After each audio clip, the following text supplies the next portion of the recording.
Hi everyone, it's Kai. Welcome back to the channel, and today I have for you something a little bit different. So this is going to be a content creation vlog focused all on how I film, edit, and post my videos. So I started doing long form YouTube content back in February of 2024.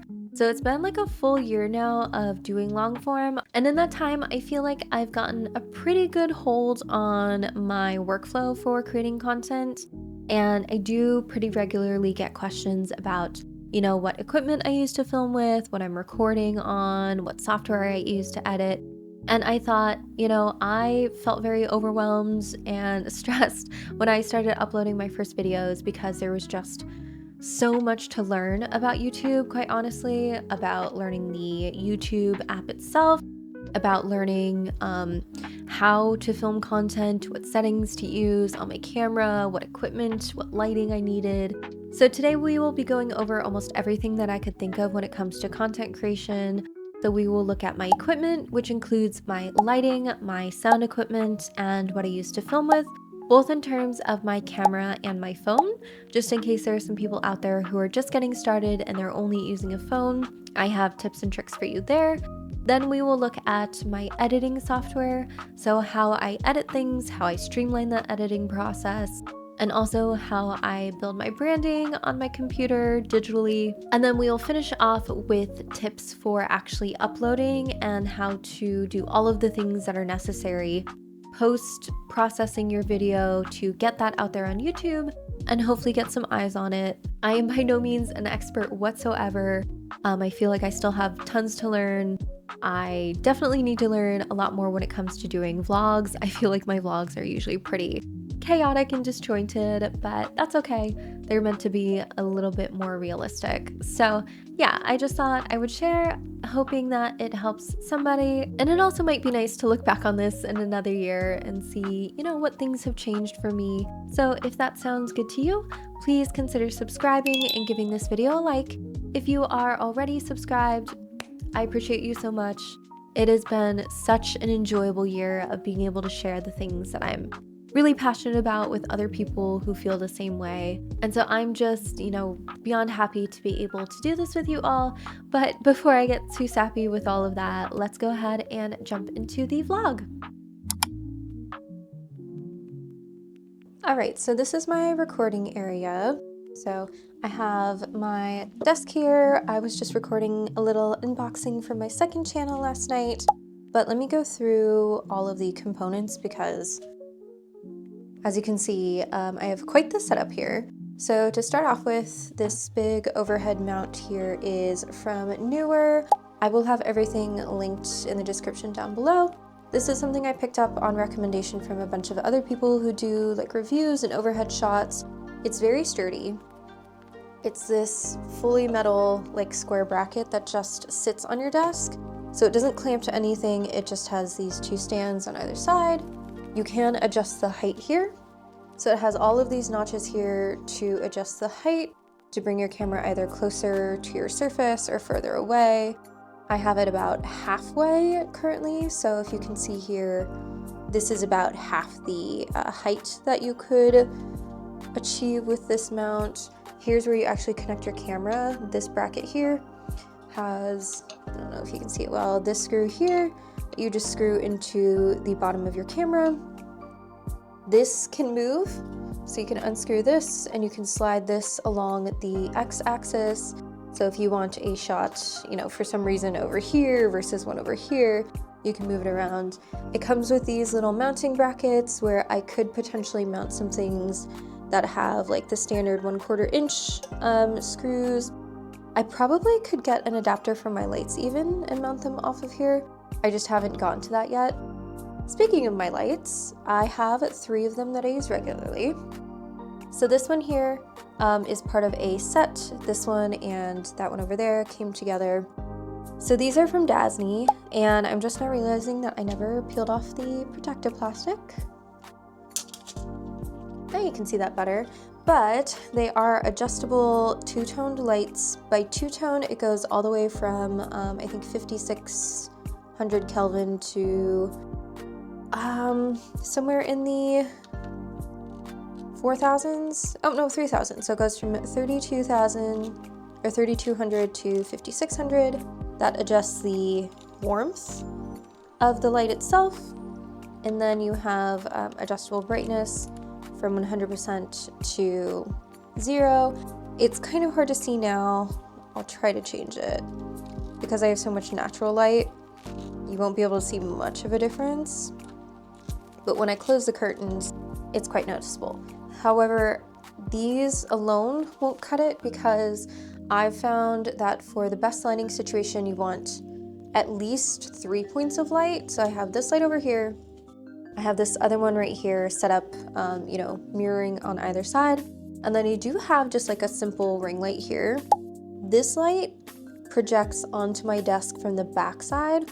That way, if I have any shadows cast from either of these two lights on either side, this one just I count as a fill light, meaning it helps fill in some of that shadow on the desk coming from this end. And that just makes for pretty nice even lighting. And then my actual filming space is quite small. So when I am filming content overhead from up here, it is usually pointing directly down, and I really only need about this much space to film on. Usually I have a silicone mat here. Since I was doing an unboxing, it was a little bit different. So when I do nail tutorials, I film straight down from this overhead mount. I am considering changing the angle slightly of my overhead content, which is why I recently picked up this. This is a like a camera tilt adapter. It's also from Newer, and it attaches here. And then I can tilt my camera up or down to change the viewing angle slightly. So we will see how that goes. If I do want to do more of like a POV shot instead of a top-down, then I have a stand-up tripod that I use. This one is a bogan. I'm not sure how to pronounce that, honestly, because this one here is actually a hand-me-down. I was really into photography when I was younger, and so I've had this for probably 13 years at this point. It was a hand-me-down from my mother, who actually picked it up herself, I think like 15, 20 years previously. So it is an old piece of equipment, but I honestly still trust it to this day. It's super sturdy. Unfortunately, that also means it's quite heavy, but it is my go-to tripod. I'm pretty sure this is really expensive. I have a feeling, because it is like a professional tripod, that when she bought it, it was, you know, a couple $100s, and it's still probably expensive. For a cheaper alternative, I did also pick up another tripod that I'll dig out to show you right now. All right, and for a cheaper tripod, I do have this one here. This is also a Newer tripod. I picked it up on sale, I think for Black Friday. It was only like $60. Traditionally, I think it's about $80, but it is a really nice, fairly sturdy, I think it's aluminum tripod, so it's much lighter. Like this is easily something I can pick up with one hand, whereas my expensive one is quite hefty. It's like a struggle for me to pick up with one hand. This one is definitely sturdier, but I have tested my camera on this one and it is also quite sturdy. It just doesn't feel quite as hefty. Like the legs, they're strong. Don't get me wrong, I don't think you're gonna have any problems with the camera on here. It just, I have the other one, so I tend to use that one more. This is a really good budget option.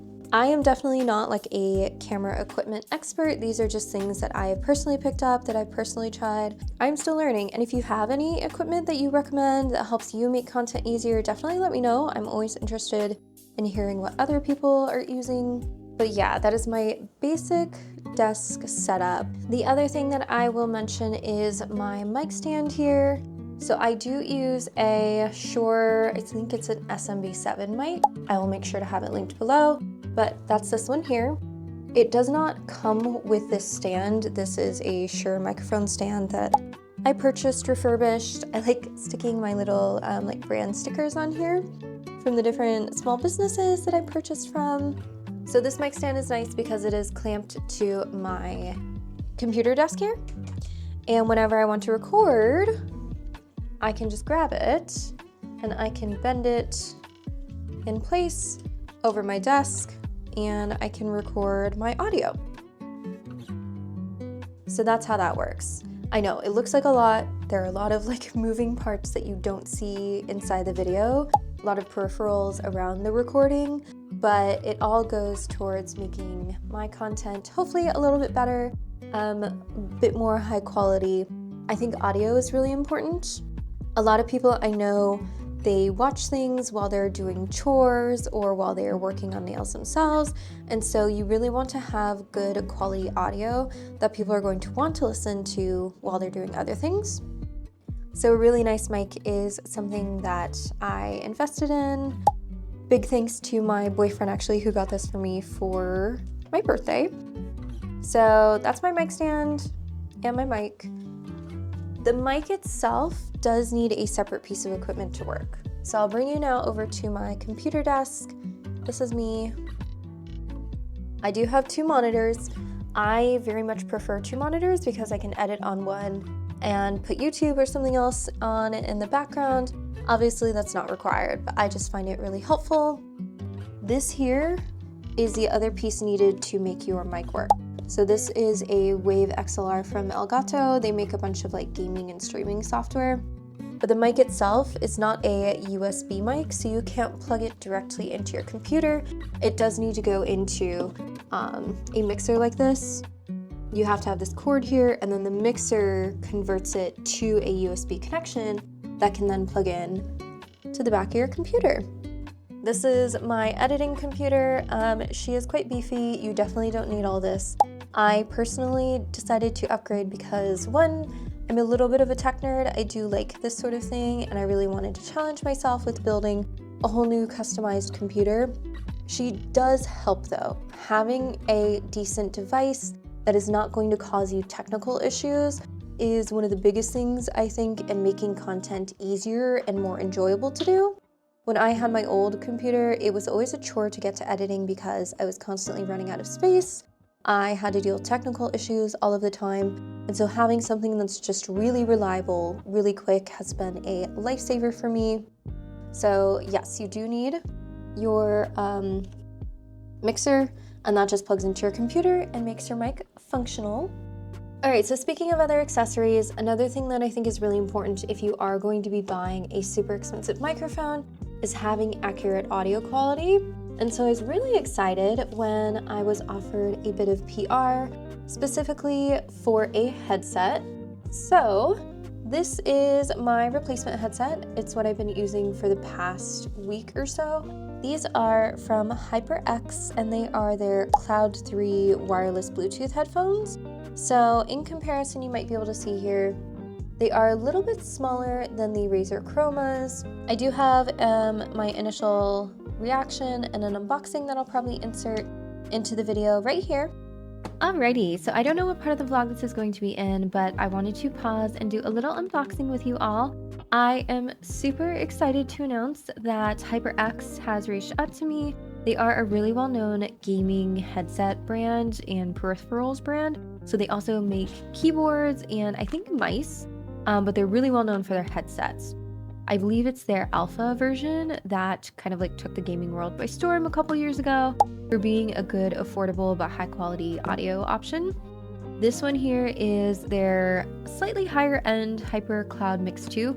It's a wireless headset, so it's powered by Bluetooth, so you can connect it to PC, PS5, PS4, your Switch, even your phone. And it recharges, so it is wireless, and it does have a built-in mic. It claims to have a 110-hour battery life. I will definitely see if I can test out the battery life with these, see how long I can go on a single charge. But yes, the reason I was so excited when they reached out to me, and the reason I accepted this PR package, even though I do nails and not gaming, is because I do make content, and one thing that I do know is really important to content is your audio quality. So I've done a little bit of research into content creation and whatnot, and one thing that a lot of people recommend is having a good quality mic, but I think part of good quality audio is having a headset that can also play back that good quality recording that you've taken with your nice microphone. I kind of feel like if you don't have a headset that accurately portrays sound, there's not really a point in having a really nice mic because you won't be able to mix your audio and adjust it to your liking if you don't have accurate feedback for your audio, if that makes sense at all. I feel like I'm kind of rambling. So to cut to the chase, yes, HyperX did reach out to me. I have known of the brand ever since I started gaming over a decade ago. And so I was super excited. I do have a code with them. This video will include the review, so I'll let you know if it's worth picking up. Everything I've heard about them though has been a positive. I personally looked into buying their Alpha headset, which is like their wired gaming oriented headset a couple years ago when I was picking up a new headset. But at that point in my life, I wasn't really, I didn't have a ton of disposable income, so I went with a slightly cheaper Razer headset, which it's been fine. It's not really like the nicest, and so I'm really excited to test this one against that one, see how they both work. But yeah, let's go ahead and unbox this. So you get this really nice semi-hard shell case here that your headphones are included in. It has a little like loop so that you can hang it off things, I suppose. And here's the headset. So I haven't tried it out yet. It's still in its original packaging, but this is the actual headset itself. It is an over-ear headset. So it has the two cups here, and they're kindly labeled for you, so you have your left and your right. So far, this is super soft. It's like, I'm trying to think of a comparison. I guess what I would compare it to is a super, super soft memory foam pillow or mattress. It feels like it's going to be super comfy. The leather is nice and pliable. But that's the headset itself. It's pretty lightweight. It is adjustable. This padding here is going to be really nice for when it's sitting on your head. And then of course you have all your knobs and your buttons. This is to charge with. You have your mute button here, and then I'll have to look up what these buttons are. You do get a little instruction manual here. Again, very much a gamer-oriented brand, but I find sometimes that things for gamers can also be really good for creatives, content creators. Yeah, so it is a headphone jack. You can plug it in via aux cord, which, did it come with one? Oh yeah, so it does come with an aux cord. I guess if your, I don't know, your battery's running low and you don't want to use your Bluetooth, it does come with an aux cord to connect through. Here's your charging cable, so it's really nice. It's just a USB-C to USB. And then this, what is this? Let me see. P. Oh, USB extension adapter. Interesting. Okay, so I did some reading up, and there are a couple of really cool features. It looks like you have a noise control button here, and when you click it, if your headphones are on noise control mode, then you get like the noise cancellation feature, but you can click it to open up the backs of the headset, and then you can actually hear what's going on around you. So you can switch between like a noise canceling mode and a stereo sound mode where you can hear the background noise around you. This is your pairing button, so I'm going to go ahead and connect my phone. So I'm just turning the Bluetooth on my phone, and then I'm going to hold down, it said the power and the Bluetooth button, and now it's connected. So I'll hit done. It tells you how much battery is remaining on here. Awesome. Okay, so first thing I'm noticing, I will have to do some troubleshooting. I am getting some issues with disconnecting between my headset and my computer. It might be my actual Bluetooth dongle on my computer, because unfortunately I was actually having the same exact issue with another wireless headset that I have. So I'll do some testing, but I will say, oh my gosh, the audio quality is so much better. I am immediately noticing a difference. These are the ones I use right now. So again, they're not bad. It's the Razer, I think like Chroma headset. I think it was like $50. So my expectations are pretty low with these. But I, not being somebody who's like super into audio mixing, I can immediately tell that these ones are much more tinny. Like the sound of them is, how do I describe it? It's more open, where I feel like I'm hearing it through speakers, whereas with the other headset, I don't know, it feels like you're at almost like a concert, right? Where the noise is fully surrounding you. The bass is a lot better on the other headset. And again, I'd expect that. The other headset, this one here, is I think $159, whereas these ones were $59, I believe. So definitely an upgrade in price, but also the quality of the sound is really nice. And I'm so excited to use them more. Okay, so I've been using these now for the past week or so, testing out some things. In terms of the connection issue, what I had to do was I had to go in and I changed the frequency of my Wi-Fi router, and that helped with the connectivity. It doesn't do the dropping out thing anymore. So that is something you might have to do with a Bluetooth device. That's any device, not just a headset. The battery has lasted a surprisingly long time. I have had to recharge it between, the last week and now, but it does last, I don't know if I'd say 150 hours like it says on the package, or was it 110? I don't know if it lasts quite that long, but it has lasted a super long time on just the initial charge. For comfortability, I do find it quite comfortable. I will note, however, I have a smaller head, and as you can probably see here, like the profile of this is quite skinny. Here's what these look like. And then the Razer Chromas are more rounded, I would say. So if you are somebody who has a larger head, I don't know that these would be for you. Again, I can't really say much because I do have, I would argue, probably a slightly smaller head. So they work perfectly fine for me. The ear cups, these here, super soft, really comfortable. Same with this like headrest here. It's almost that like memory foam material. The only thing that I will say is they are not detachable. So your ear cuffs are not replaceable. Some other higher end headphones will have like ear cuffs that you can completely detach and replace if something happens to them. That is not the case with these. The mic quality is so-so.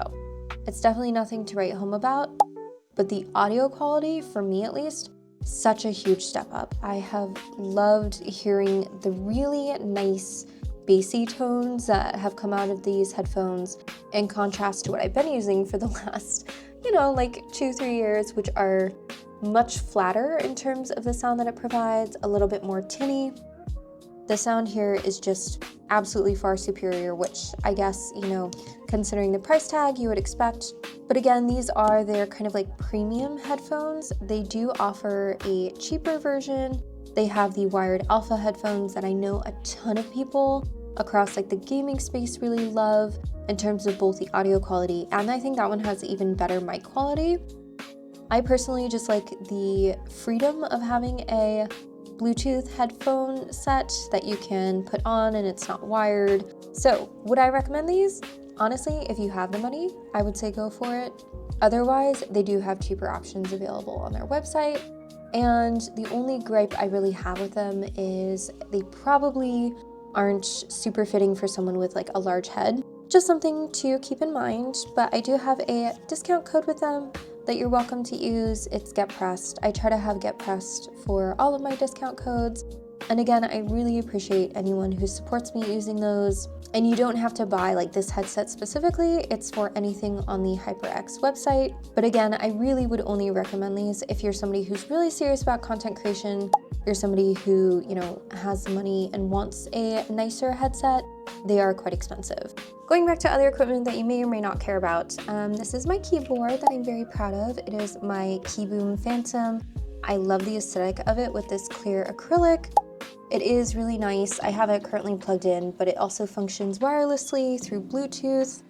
I do have a Razer mouse. Now, it's not that I would recommend a Razer mouse. There are plenty of brands out there that I think do perform just as well, that are maybe slightly cheaper even. I would, however, recommend, if you are somebody who really wants to get into video editing, getting a mouse that has some secondary buttons. I programmed specifically these two buttons to be like my zoom in and zoom out on the track buttons, and like my middle mouse button, if I click down, is a separate function that deletes a track. And so just having something that makes life easier, gives you more options for shortcuts, is always good in my book, especially since my most valuable asset right now is my time. Anything that saved me time is going to be worth it to me. So I have this mouse. Okay, and then over here, past my computer, I have the last bits of equipment that I really need to find a better storage space for. So this is my DJI camera bag. It's currently what I am filming with right now. This is my vlog camera. It is super nice, tiny and compact. It makes things really easy to just like pick up and start filming. I also have 2 tablets, might be overkill, I know, but this is a recent purchase here. This is my iPad, and this I've been using for doing my nail designs. So you can see I have Canva open here because I was getting ready to start a new one. We'll talk about Canva later, but I now use Procreate to do my nail design work. I have wanted an iPad for so long because of Procreate specifically. So I've always wanted an iPad. I finally bit the bullet and got an iPad Air. And so now I do all of my nail designing, my pre-planning on here, and it just makes my process so much smoother. I can get my ideas out on paper, so to speak, before I go into a set, which just saves me time in actually doing the design and not having to redo things that I dislike because I've already drawn it out and seen how it looks. Now, do you need this? No. Do I find it helpful personally? Yes, but you can also just print out planning sheets and do it all on paper. I just was lucky enough to have the means to buy this with some of my recent commission money, which thank you, by the way, to everybody who has been using my commission codes. It allows me to buy all of these things that I can film with and improve my content with. It really does help more than you know. So I really appreciate it. So that's what this iPad is for, and this actually replaced this other iPad here. Sorry, not an iPad, it's just a Samsung tablet. And let me show you what I now use this for. All right, so this is not the ideal setup, and it's not that I would recommend this, but it is something that I've jerry-rigged together. And I thought I'd share it in case you're having the same issue. If I am filming like shorts content, something with my camera where I cannot see the viewfinder here, because the angle at which it is positioned is not good for me, like sitting here. So what I've done is I have taken this tablet here, and there's a program on this tablet called USB Camera Pro, and you can mirror exactly what your camera is seeing so that you have kind of like a larger display to double check your positioning and your footage.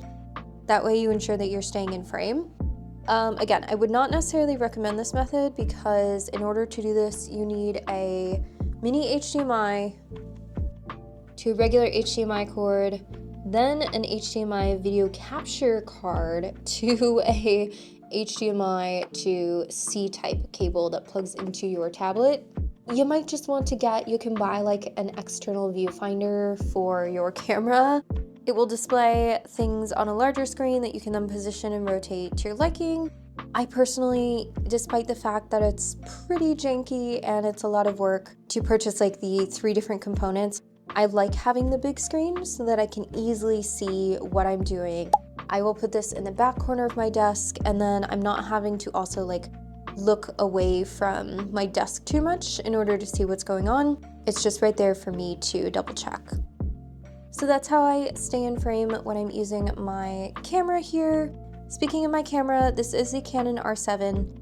I'm not going to lie to you, it's expensive. I made the choice to really jump headfirst into content, and so I purchased myself a camera that I thought would be able to last me for the next, 5, 7, maybe even 10 years. Something that I could invest in and then not have to upgrade later on. So this was the best option for me. It does shoot 4K. It shoots 4K fine, which is where it shoots, I think, at like 6K and condenses it to 4K for an even better quality 4K picture. It also does really nice photography. I purchased it as a bundle with this lens here. This is the 18 to, I think it's a 45? No, it's an 18 to 150 millimeter lens. And let me show you on the screen here just how much it can zoom in. So this is currently at the 18 millimeter length, and I can zoom all the way in to the 150 millimeter length. This is how I get my really nice high quality swatch shorts done, is I will set my camera up, just like this, just angle down at my desk, slightly at an off angle. I will zoom in as much as needed, and then do my swatches, ensuring on my viewfinder here, my tablet, that I am in frame. And that's how things look so nice. It's truly because I'm just using a really nice piece of equipment, one that, in my opinion, it is well worth the price. There is a cheaper alternative to this that I think has comparable quality. It is the R5. It is much cheaper. The only big difference is it doesn't do the 4K fine, and the battery only will allow you to record 30 minutes continuously of footage at a time, and then the camera will like stop recording. That's not to say that it only lasts for 30 minutes. You can then restart and record another 30 minutes. I just personally know that if I had a 30-minute timer, even if it beeps at me, odds are one of these days I'm going to forget that it stopped recording at that 30-minute mark and steamrolled ahead and lose a lot of footage. So I opted to buy the one that has, I think this is a 6-hour recording time, as long as your card doesn't fill up in 6 hours and as long as your battery lasts for 6 hours. So that's why I opted for the R7 over the R5. All right, so now I did just want to briefly go over my camera and some of the things that I think are really important if you are going to get an expensive camera like this. I am definitely not an expert. I did take a couple photography classes in college, but there's so much to cameras and learning all of the different features that I really would recommend looking up specifically a camera guide if you are going to go all out and buy yourself a camera. So first of all, one of the important features is your autofocus. This camera specifically has a button right here that turns on and off autofocus. You want autofocus on. You don't want to have to be worrying about if your camera is gathering, the right information and focusing on the thing in the middle of the screen. Speaking of the focus, this setting down here is your aperture, and this controls basically the blurriness in the background. Let me see if I can give you a good example. All right, so the higher the aperture, the less of the background blur you're going to get. If you can see there, most of the background is actually quite clear, even though I am focused on the little jelly cat figurine. But if you lower the aperture, first of all, your footage will get lighter, because the aperture is actually the hole in the center of the camera that lets the light in. And if you notice, the background gets blurrier. So if you want like those really nice shots that look like they're close-ups, you do want to play with your aperture. So make sure you have a low number for the aperture, as low as possible to get that nice blurred background. If you want a crisp background, then you'll want to raise the aperture, and that will just clarify the background and reduce that blur. So that's a really important setting. I also have right here auto brightness adjustment. So mine is currently on 2/3 plus 2/3 auto adjustment for brightness. This is basically an in-camera feature that will automatically adjust the brightness for you based on your footage. So I can lower it here. I tend to keep it bumped up to 2/3. That way I don't have to do too much processing in my editing software. I can do a lot of it in the camera itself, and that just tends to yield better quality, in my opinion, than if you go into post-processing and do like a brightness adjustment there. So I'm gonna stop recording here and go into my menu. And this is, again, it's quite extensive. I'm only gonna show you a couple things. You want to make sure you know where to set your video quality. And this goes for a phone camera too. I'll show you on the phone in a second, but I can set my video quality. I have mine typically set to 4K. You can do 4K fine here. You can do 50 frames per second, but I keep it on 25. I don't need 50. I'm not doing like super slow motion things or anything like that. And then this is just the processing. So you can do light processing or standard compression when you export the video. I go with the standard. So know where you can set your video size.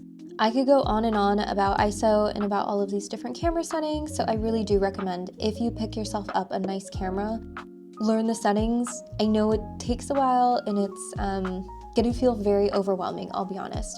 But the thing about YouTube that I absolutely adore is that you do have so many resources out there. So many photographers and videographers are making free guides on all different sorts of cameras and settings. So I would definitely look into that if you're picking up a fancy camera. It's not going to be worth it to pay, a bunch of money to then not use all of your settings. White balance is also going to be important. So the way that a camera records white is going to be determined by your white balance. It's on a Kelvin scale. So when you go further into the 400s, you're telling the camera that the light outside, the light you're using, is a warmer light. And so it will compensate, as you can see here, by making everything more blue toned. Whereas if you go up to the 5000s, it's going to read as if the light outside is more cool toned, the surrounding light, and compensate by making your image a bit more warm toned. I keep mine at about 5600, actually at about 5400. Personally, that's the sweet spot that I figured out with my lighting setup here. You can also do auto white balance. I will note, if you have it on auto white balance, what I have come into issues with is it will compensate based on the color of whatever polish you're using. So for example, if I'm focused on this purple figurine, if I had auto white balance on and I shifted to maybe this lighter blue one, it would actually change the color of my video. And I didn't like that. I wanted one steady color throughout, and so I have mine on a standard white balance, and I would definitely recommend that. Same with your brightness exposure. You can set it to auto, where it will automatically pick up the blacks and make everything around black gloves really overblown. That's an issue I was having when I was using black latex-free gloves to work with. Now I use white because my background is white, and it just helps with setting that exposure and ensuring that things around my gloves are not getting overexposed by the black. So yeah, knowing where to find your aperture and your brightness, I would say, are two of the most important features on the camera. Oh, and knowing where your quality is. So let me actually show you now where you can find all of this on your phone, because there are similar settings on a phone camera, at least on an Android, I'm sure on an iPhone as well. All right, so let's talk phone settings. So here's my camera app in my Android. I have an Android, a Samsung Galaxy. I think it's just a 23. It's not the newest one, but I'm going to go to my video. And the first thing I would make sure to do is check your quality. So my quality setting is up here. I'm sure on an iPhone it's going to be similar, but I have mine set to ultra high definition, 30 frames per second. I can do 60 here. I personally don't feel a need to, because if anything, I'm usually speeding the footage up and I don't need to slow it down, so I leave it at 30 frames per second. 8K to me doesn't feel like true 8K. It feels a little bit more like it's digitally made 8K, so I usually just go with ultra high definition for a balance of quality and saving space. The higher the quality, the more space you're going to take up on your device. I, however, am actually not going to be using the regular video mode. What you really want to find in your camera is where you have the Pro feature. So I have the Pro Video right here. On an iPhone, the settings might be a little bit different, but I know that they do have a Pro mode as well, where you can set everything to your liking.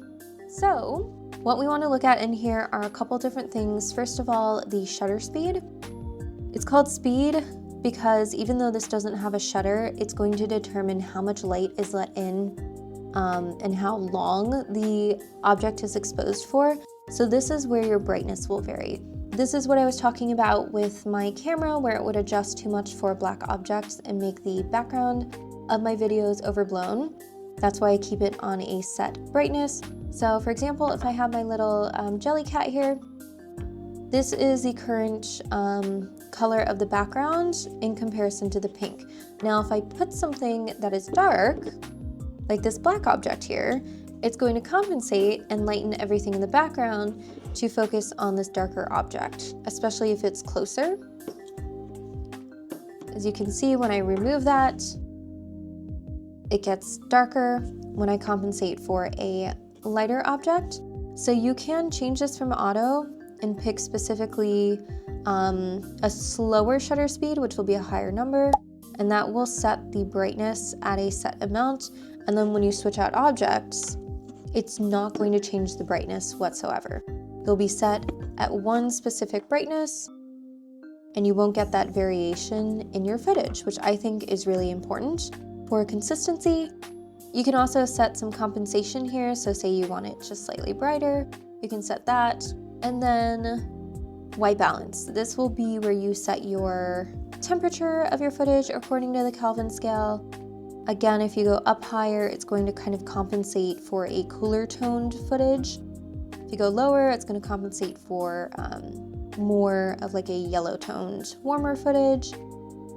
But you just want to find a nice sweet spot and set that manually. I also have like mic options and zoom options here. I can go ultra wide. I'm just gonna stick with wide.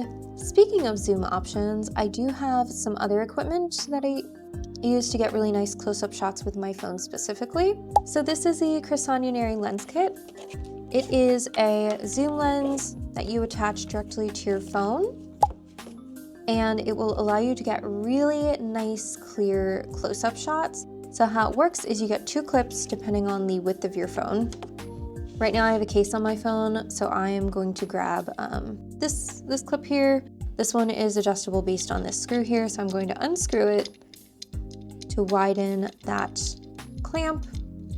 And then I'm going to try to find which camera is actually being used here, because I have 3 different ones, and so I can do that by just kind of like placing my finger behind and seeing which one covers the lens, and I can tell it's the middle one here. So I'm going to take this clamp, I'm going to clip it over that center camera. Make sure it's laying nice and flat. You don't want any sort of like crookedness, like you don't want your clamp like that. You want it just nice and flat. Line it up over the camera lens. And then you can tighten this here like this to ensure that it's not going to come off, that you can't unclamp it. That's what this does. So now, you know, I can't squeeze this and have it come off.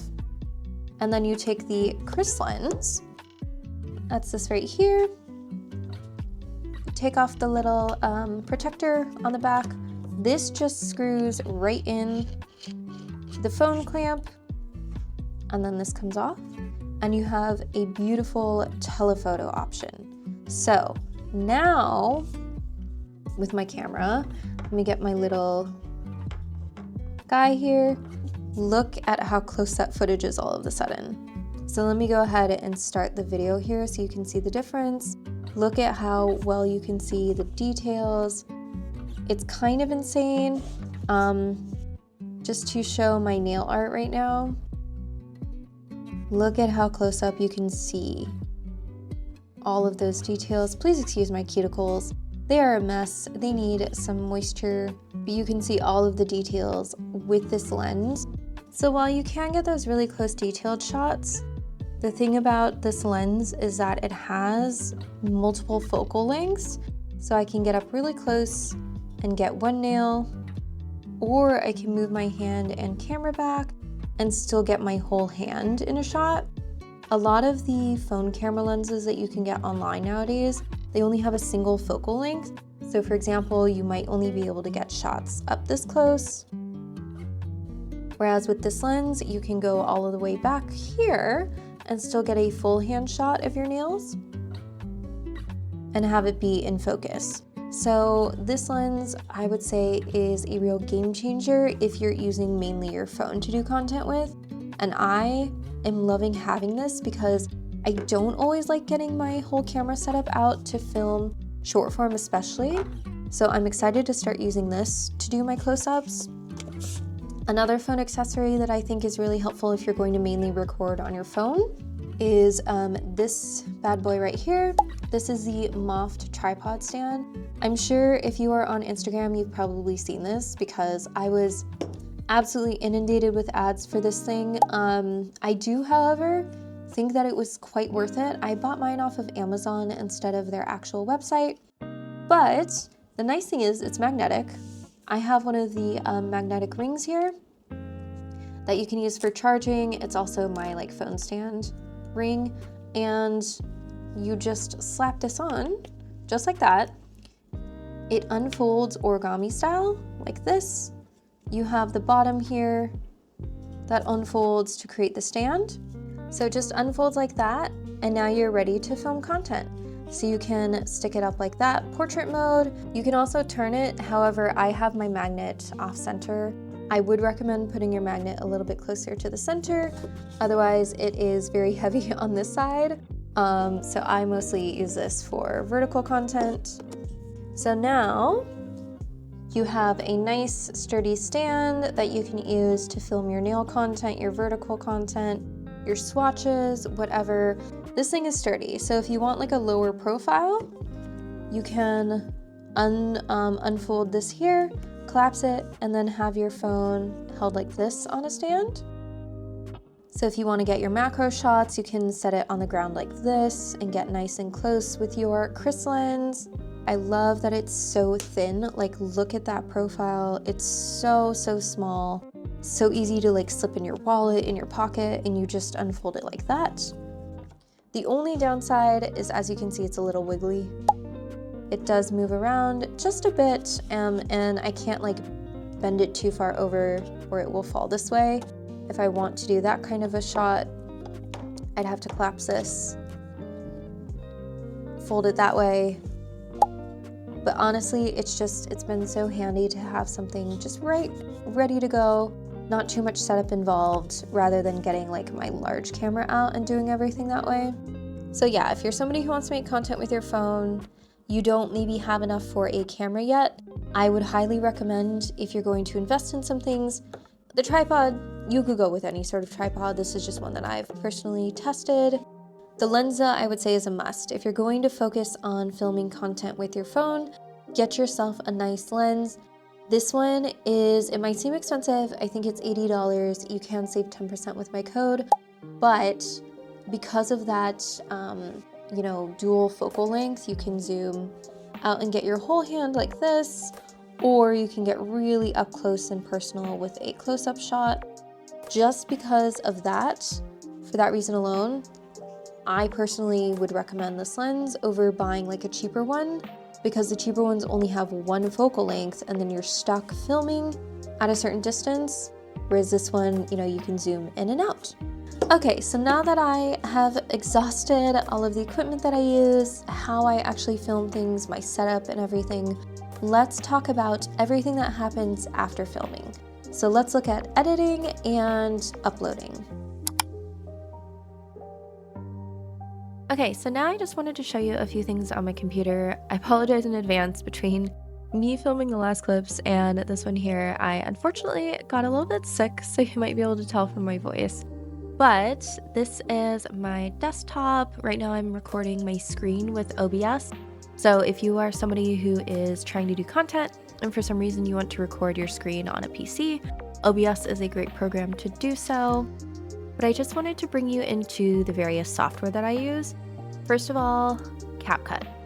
So currently I edit on Capcut. I would like to eventually move into a more sophisticated program, something like Premiere Pro or even DaVinci Resolve. But right now, I just don't have the time to learn a new program. So I do work mainly in Capcut, which is great for both long form and short form content. There are a lot of things in Capcut that are pre-done for you. Transitions, text templates and things like that I think makes it super easy and beginner friendly. So here's what a video of mine looks like. This is a recent one. And I don't know if you can tell here, but generally I have tons of cuts. So I've really been working on lately trying to make sure that every shot is purposeful. When I really first started doing YouTube, I would kind of just like speed up the footage, work in 2 or even sometimes 3 times speed, and then upload most of a design. Nowadays though, with the amount of trial and error that happens when I do a set, and just with the length of the footage that I have, even speeding it up 2 times, I would have hours long videos. And so I'm trying a new thing where I am just including really the scenes that I think are necessary and speeding it up at most. This is 1.4 times. which I think is still watchable and people can still follow along at 1.4 times, but it doesn't feel too fast, if you know what I mean. And that's just my personal preference. That's just something that I've had the luxury of the time to do. Trust me when I tell you though, I know that this takes up way more time. I have gone from a, like maybe 6, 7, 8 hour editing process to probably over 10-hour editing process with this new way of doing videos. So yeah, it's a lot of work. It is. You can see I probably have hundreds, maybe even 1,000 cuts here between the video and the audio. That's another thing, is this here is my video track, and then I edit my audio separately. And I do this for 2 reasons. One, because I actually record my audio separately. Speaking of recording software, I use Wavelink. So if you get the Wave XLR from Elgato, you can also get this here, which is the program that actually runs and mixes your audio. And with this, you have your settings here, your general settings. You can change the input, so how much noise your microphone actually picks up. They have little audio enhancements here that will stop your audio from clipping. You can add also extra filters on top, so that's this section here. So that's why I edit my audio separately, and I also just like doing that because if there's background noise and you want to cut some things out, it gives you that option. So even if you don't record your audio separately, you can still separate it by right-clicking on your video file and then clicking the extract audio. Now it is a pro feature, so you do need Capcut Pro. Personally, I've found it worth it for my purposes and just the different features that are available. Like with the audio, if you have Capcut Pro, you can normalize the volume of every clip to one standard volume. You can do the reduce noise option, where it will cut down on like background fuzz and background noise. You also have this audio separation option here, where you can cut out just your vocals, and that way if you have things going on in the background, like a fan or something, you can isolate just the vocals. So lots of options here in Capcut that I do really find useful. Other things that I always take advantage of are my templates. So to save time, I have my text templates up here. I have presets that I've used before that I will just save anytime I use like some sort of text that I like. Like here's my code, my affiliate code, and it's a preset that I can just click and add on any video. Where is it? There it is. So you can just add it right here and you don't have to do any sort of adjusting, type anything new in because it's already done for you. Same with my captions. So I have like a set preset for my captions that I can just add and then change the text for, and it just makes things smoother and easier. There are also a bunch of templates, of course, that you can pick from for the titles. That's how I do a lot of my like intro title cards here. They're usually just presets. So yeah, I highly recommend that if you're using Capcut, make sure you're taking advantage of the like favorites features, the presets that you can save. That way you can have like a consistent look for your videos. Now for my transitions and like my opening here and my closing at the end, this one here, I've actually made these in Canva. So this is Canva, and this is what I use for my transitions and my thumbnails. This is like a transition that I created. I just added the background image I wanted. These are just little stickers.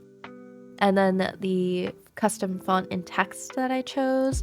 And I just keep this file open and I will change it to whatever I want for the new transition. So say I'm working on colored pencil art, I'll just type it in and then I will download it as a video. So 4K if you have Pro, which I do have Canva Pro as well.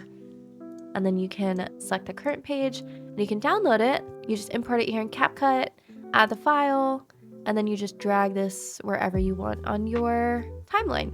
So yes, I do really like using CapCut and Canva together. So here in Canva, I also have my thumbnails. So I won't go too much into detail about thumbnails just because I'm honestly still figuring that out myself. But what I try to do with my thumbnails is make the nails front and center.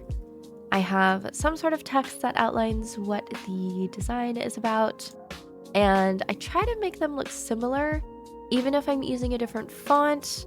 So like this font here is a bit more elegant looking to match the theming of the set, whereas this font here is a little bit more cutesy to match the theming of the set, but the pictures still look similar in terms of like the way that I lay them out.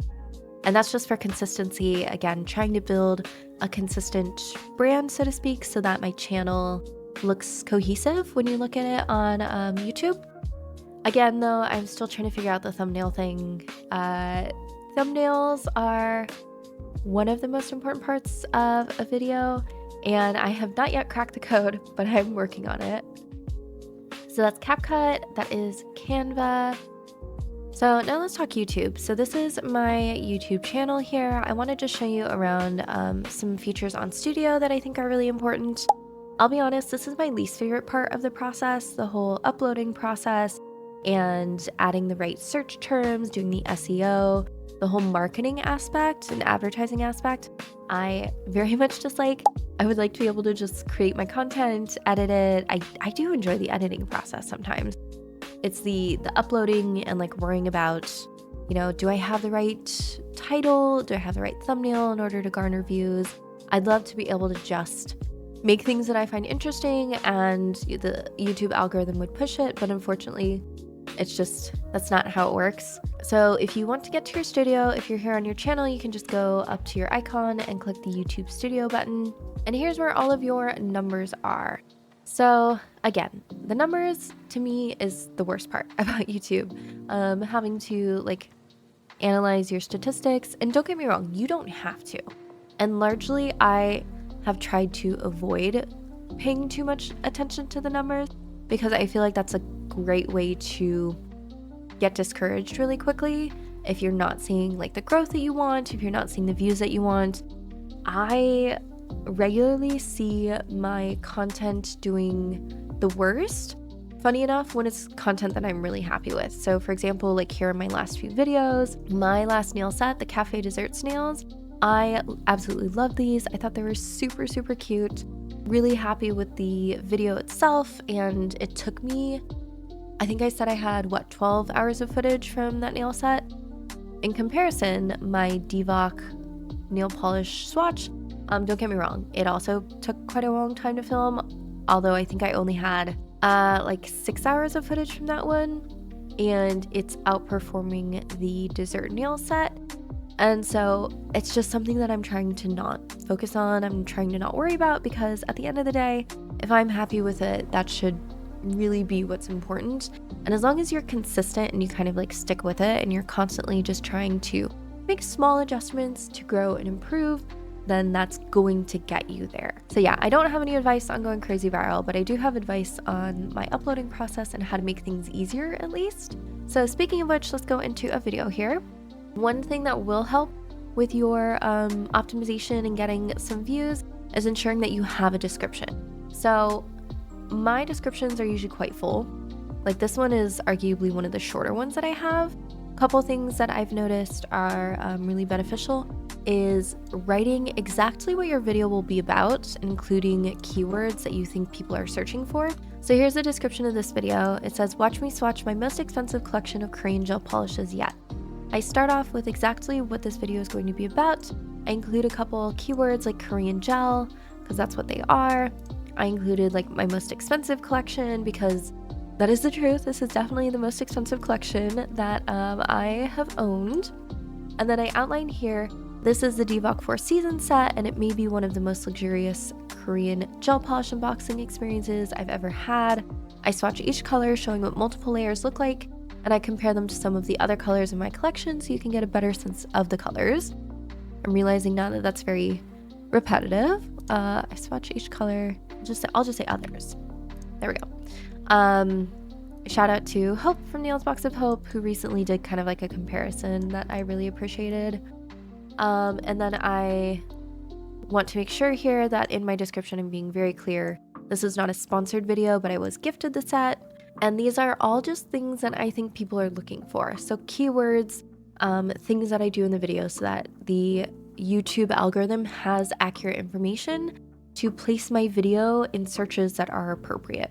And then I've heard that chapters can actually increase viewership, especially in like a longer video like this, having timestamps that people can go to skip through and find the information that they really are looking for can help with maybe not like getting initial views, but getting viewer retention, meaning that people are going to click on the video and actually stay on the video if they can find exactly what they want.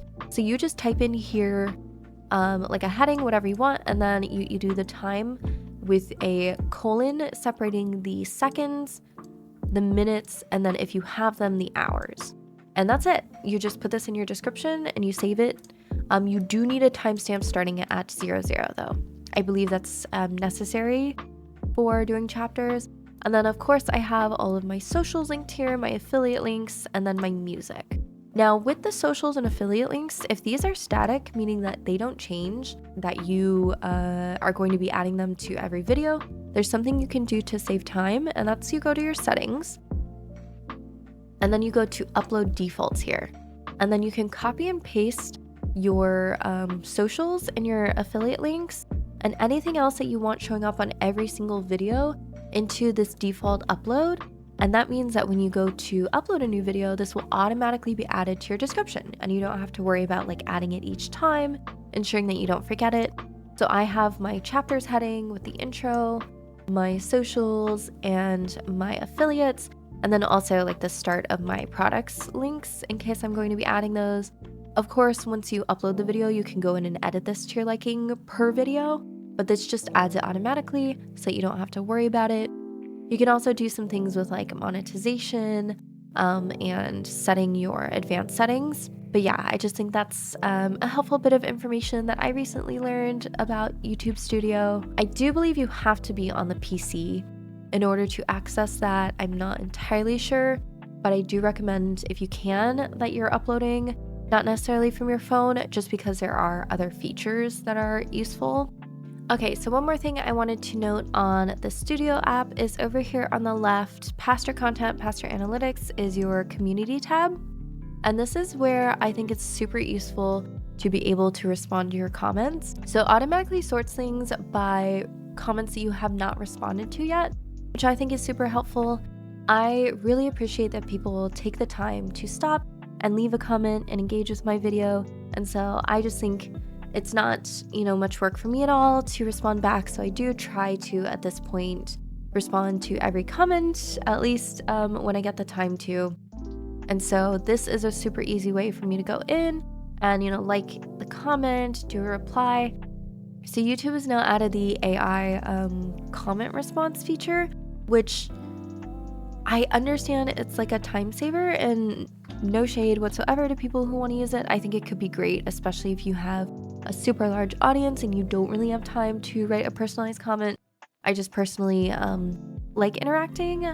Part of the reason I started this channel was so that I have, a place where I can connect with other nail artists, since I don't know any in my personal life. And so I don't mind taking the time to respond, but I definitely could see like how it could be a time saver.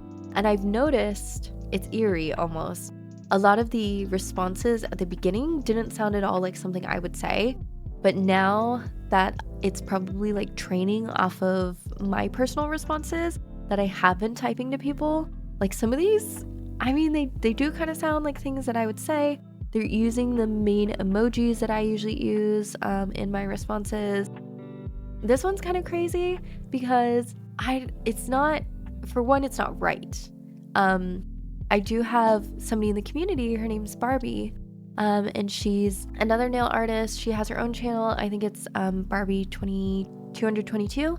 But like it recognizes that Barbie is somebody I talk to. The only funny thing is this isn't Barbie. This is Marcy.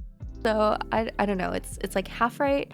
It's getting there. It's recognizing that like, yes, I respond to somebody named Barbie, but it's not the right person. So little funny AI thing there. I do just hand type the comments for more accuracy. But yes, I appreciate that you can sort by the ones you haven't responded to. You can sort by the ones that you have already responded to, just in case, you want to add something to a response. If you're having a conversation with someone, you can do responses with new replies. That's when somebody responds back to the comment that you've made. Another way to filter here is with the search. So for example, let's see, I had to get rid of the other search term. You can just click the X there. and you can start a new one. I want to search for, I don't know, maybe somebody's giving me tips on Chrome before. So I'll type in Chrome, I'll hit apply, and these are all of the comments that contain Chrome. Now this will include the comments that I've made, but it's just a nice way to kind of like filter through things and see if you can find specifically the one that you were looking for. That way you're not searching through every video, hundreds of comments. It's also useful for a giveaway. I might start doing this now. So because this is relatively new, they didn't always have this search feature here. It was usually just the response status. So now I might do like a giveaway, and I'll say in the comments, make sure you put enter me, and then I can type in enter me, and it will bring up all of the comments that feature those words. So yeah, I definitely recommend using the community tab here to sort through your comments, look at your mentions and that sort of thing, to keep track of how your community is engaging. It just makes life so much easier. And that's basically YouTube. There's so much more about like analytics and stuff that I could go into, but I feel like that would have to be an entirely separate video. And quite honestly, there are people who have much more knowledge about YouTube than I do and who could probably help you better if you want to look up tutorials for doing YouTube specifically and uploading and whatnot. So one more thing I wanted to point out is I do have a set of tabs that I keep here all the time for my content creation, for keeping track of sites that I often use. And one of those is Hello Thematic. Now, I'm not sponsored or anything. I just found their website from other people speaking about it, other YouTubers who talk about it. And it's a way to get royalty-free music that you can use. So this is what it looks like. You don't have to buy a plan, and I actually have not. But you can unlock songs by purchasing them with points. I think it's like $1 per song, basically. Yeah, so you can get 100 points for $3, and I believe a song is 25 points. So actually that would be what, 4 songs for $3, which is not too bad. Or you can buy like a subscription monthly where you have unlimited access. I personally have a free account because you can also get points by voting on songs here. So it'll have you listen to a song, and you can choose if you like it or you dislike it, and you could submit your vote, and that will get you 10 points. So I'll just listen to like 3 songs and get my 30 points and be able to download a song for my channel. But basically what it allows you to do is download that royalty-free music, and then you do have to attribute the song in YouTube videos and social media, but you just copy the link, and that's what you see at the bottom of these descriptions here, is just that copied link for the music. And it's a really easy way to not have to worry about copyright claims on your videos. Speaking of links, the last thing I'll show you is kind of crazy. I'm a little bit anal when it comes to my organization. I have a Google Sheets. So this Google Sheets is where I keep basically everything. I have a sheet specifically for linking the products that I regularly use. I have one for Sweetie Nail Supply, one for Born Pretty, one for Zillabue, one for nail tools, one for Amazon, and one for like random things. So I try to keep this all here so I can easily find it. I also have my design templates here linked. These are from Canva, so in case people want to use my design templates, I'll often put that in the video description. I have my socials here, which honestly is not updated now that I've transitioned to having them linked in my default category section on YouTube. But I should upload this, I should update it. I even have fonts here that are some of my favorites to use and what they look like. That way when I'm going to do a thumbnail, I can just come here and quickly look at which one looks like it will be fitting for the design. I have the name and I can look up the name. And I even have my emojis, because while these are the standard emojis that I often use, I also use like these text emojis, emoticons. And so I've copied these from online websites, and these are just the ones that I commonly use. And it's just quick and easy for me to go in here and grab what I need without having to do much searching. Time really is, for me, the thing that I have the least of, and so anything that can save me time, even if it seems silly, even if it seems super anal, to some is just really, really helpful to me. Okay, so that is everything on like the software that I use, the uploading process. Honestly, I could go on and on about using like Capcut and Canva, but I feel like those are separate videos. So if you have found this interesting, if you do want to see maybe down the road some videos on like my CapCut process, my Canva process for doing thumbnails and things like that, definitely let me know. I could put something together. I don't want content creation to become like the main focus of this channel at all though. I still want to do like nail art tutorials and nail art reviews. These are just little like one-off videos that I figure I could do every couple months or so. But yeah, let me know in the comments if that is of interest to you. All right, so that was my entire filming to uploading process when it comes to my YouTube videos. The last thing I wanted to address was just a couple questions I got on my Discord when I posted about a Q&A for content creation. Hopefully I was able to address most of the filming questions in the actual vlog, but I do have a couple questions here from Jonique, who's been a longtime supporter of this channel. I appreciate her so much. She was there kind of since the beginning, honestly, especially since I started like my Discord. I think she was one of the early members. So sweet, just such a nice individual. But she had these questions for me. Number one being, what are my long-term goals for the channel? So I don't know that I have long-term goals. My goal with it really was just to like catalog my process of making press-on nails and doing nail designs and just sharing something that I'm really passionate about and having a creative outlet. And really that's still kind of my goal, is just having a place where I can be creative and make things that I enjoy, and share them with others and, you know, spread inspiration, collaborate. That is one thing that I want to do more of, is the occasional collaboration and really help build that community aspect that I think is so great with nails. Speaking of which, not to spoil anything, you might be seeing a collaboration with a YouTuber that I think a lot of you know pretty soon. If you have any guesses, you know, feel free to maybe drop them in the comments down below, but that will be coming up here soon. So yes, more like community building, continuing to build on my craft. I do want to do more of the like behind the scenes vlogs. I think they're fun. I'll be honest, I get camera shy. I don't love being on camera that often, which is why you don't see it too much. But I would like to work on that. I'd like to work on my second channel with the videos where I just post like fun hauls and things like that, because I currently have a ton of content just waiting to be edited for that. Speaking of my long-term goals, I do have some scary and exciting news. I actually will officially be going part-time next year at my work. So some of you know that I teach high school English. I work at a small charter school, and so I get grades 9 through 12, and it's a big job. Being a teacher takes a lot of time outside of the classroom as well.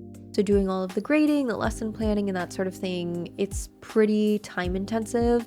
Right now I teach 6 different classes, so it's not like English 2 all day. I teach 6 entirely different classes, and I have requested, and my boss said he'd be happy to work on me with it, to go part-time next year so that I'll be only teaching 4 classes in the morning, and then I can go home at lunch and I'll be able to dedicate a little bit more time to nail content, or quite honestly, dedicate a little bit more time to kind of just relaxing and having some more time for myself, which actually leads me to her other question for me, which is my least favorite part about content creation.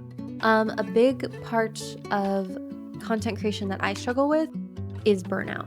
So right now I'm trying to balance my full-time job, 40 plus hours a week, with content creation, and a video from start to finish, from idea conception to editing to posting. If it's a nail tutorial, which are my favorite videos to do, that probably takes me, honestly, 20 hours. Sometimes 25, it really just depends on the complexity of the set and how long it takes me to edit the footage, how much footage I have. So it's a long week for me, if I'm being completely honest, and I've definitely been feeling the burnout.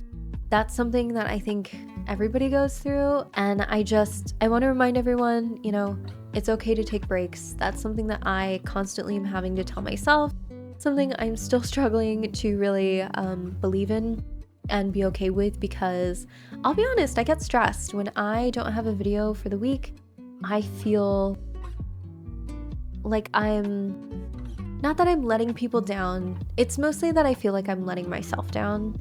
I'm somebody who very much thrives on having a consistent routine and feeling like I have achieved something. And so when I have to take a break or when I get behind on projects or something, I'm pretty hard on myself. And I need to remind myself to remind myself that I'm just one person and I'm trying to do, 60 to 70 hours of work a week, which doesn't leave a ton of time for other things.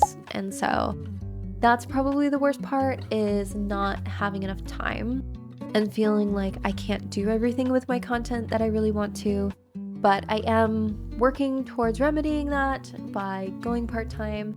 It is scary, I'll be honest. Like financially, obviously, it's a big leap. I will just have to be, saving a little bit more next year. But huge thank you again to everybody who uses my codes, because it has given me a more comfortable buffer to feel like I can go part-time and drop some hours at work and focus on content. Because at the end of the day, I really would like to do this for the next, I don't know, maybe like 10 years even. I think that would be really fun, just to have this creative thing that I can share with everybody and enjoy. So yeah, that's probably the worst part about content creation. That and what I mentioned earlier about like having to focus on numbers and feeling like a need to care about numbers. I hate that part. So those are the two things, and those were the main questions that I don't think I addressed yet in the video. So with that, I will go ahead and wrap up there, because this probably is already a super, super long video as it is. But once again, I just really appreciate everyone for being here. Everything that I mentioned today, like the software, equipment that I use, I will try to link down below so that you can access any of it if you want to use it for your own content. If you have any questions or need clarification on anything I mentioned, please feel free, drop a comment down below. I love chatting with you guys there. That is a big part of why I do this channel, is to meet, some other nail content creators. So I think that is finally everything. I will go ahead and sign off here. Thank you so much again for being here. I hope you are having a wonderful day wherever you are, and I will see you all next time. Bye.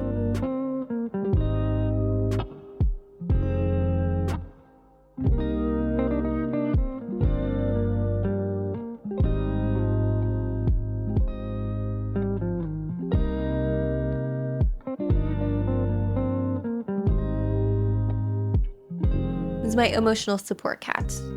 He's hanging out with me today. What are you doing, Smog? Huh? He's trying to sleep and he's like, Mom, why are you yapping so much? I'm trying to take a nap here. Don't worry, Smog. We'll be done soon.